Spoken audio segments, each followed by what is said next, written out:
कृषी विज्ञान केंद्र दहीगावणे इथून आपण कर्जत तालुक्यामध्ये किलेवाडी या गावी आलेलो आहोत। नमस्कार, माझं नाव तुषार संभाजी लोंढे। माझ्या गोठ्याचं नाव आहे जगदंबा गोठा। तर शेळीपालन सुरुवात मी लॉकडाऊनच्या काळामध्ये केली होती। त्याच्या अगोदर मी पुण्यामध्ये एमपीएससीला अभ्यास करत होतो। तर 2019च्या PSI प्री परीक्षेमध्ये एक मार्क पडला होता।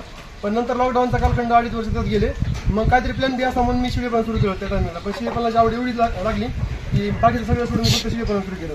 तर सध्या मला शेळीपालनाला 5 वर्ष पूर्ण होऊन गेले। पहिले 1 वर्ष 2020 साली मी फक्त उस्मानाबादी शेळ्यांमध्ये सुरुवात केली। क्रॉसिंगला बिटाचा बोकड घेतला, कारण का तर बिटाच्या शेळ्यांना जो आहे तर दूध जास्त आहे। दूध जास्त असल्यामुळे पिलांची ग्रोथ चांगली होती। तुमच्या समोर बघू शकता बोकड क्वालिटीमध्ये आहेत आणि शेळ्यांना 3.5-4 लिटर दूध आहे माझ्या शेळ्यांना।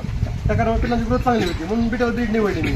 आणि नंतर पहिला अनुभव घेतला उस्मानाबादी शेळ्यांचा की बाबा शेळीपालन करू शकतो। माझा वार्षिक टर्नओव्हर 17-18 लाख आहे, प्रॉफिट माझा 12-13 लाख आहे। पण त्याच्या पाठीमागे माझी मेहनत आहे, माझे आई-वडील आहेत तिथं मला साथ देतात। आणि डॉक्टरचा खर्च माझा 0 आहे, कारण सगळं सप्ताह मी माझं बघतो फार्मरचं। विक्रेता मॅनेजमेंट असू द्या किंवा फार्मर मॅनेजमेंट असू द्या, मेडिसिन असू द्या, लसीकरण सगळं मी करतो माझ्या फार्मरचं। त्यामुळे मी सक्सेसफुल आहे धंद्यामध्ये। ब्लड लाईन आणि त्याचं आई कशी बाप कशी, म्हणजे आई बापाची क्वालिटी, त्यानंतर त्याला म्हणजे वातावरण सूट झालं पाहिजे। कारण पावसामध्ये तुम्ही किती पर्यंत सांभाळा तरी विडगण एवढं होत नाही, उन्हाळ्यात आणि थंडीमध्ये विडगण चांगलं होतं। तरी पण माझ्या फार्मवरती म्हणजे हायस्ट 3 महिन्यात 30 किलो झालेला, म्हणजे 25-30 किलो ॲव्हरेज होते। सर मला एक सांगा की बिटलची जी शेळी तिला करडं किती होतात?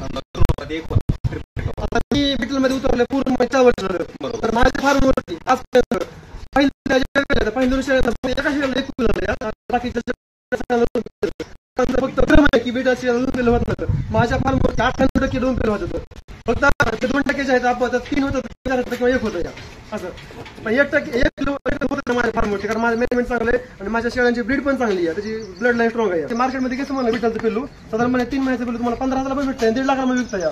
जशी क्वालिटी असेल तशी किंमत वाढते या। कृषी विज्ञान केंद्र दहीगावणे तर्फे सगळ्या शेतकऱ्यांना जे दूध उत्पादक शेळी पालन करतात त्यांना सगळ्यांना ही की नक्कीच तुषार लोंढे साहेबांच्या या शेळी फार्मवर तुम्ही भेट द्या, म्हणजे तुम्हाला ऍटलिस्ट कळेल की शेळी पालन करून सुद्धा तुम्ही दूध उत्पादनापेक्षा पण जास्त पैसे कमवू शकता।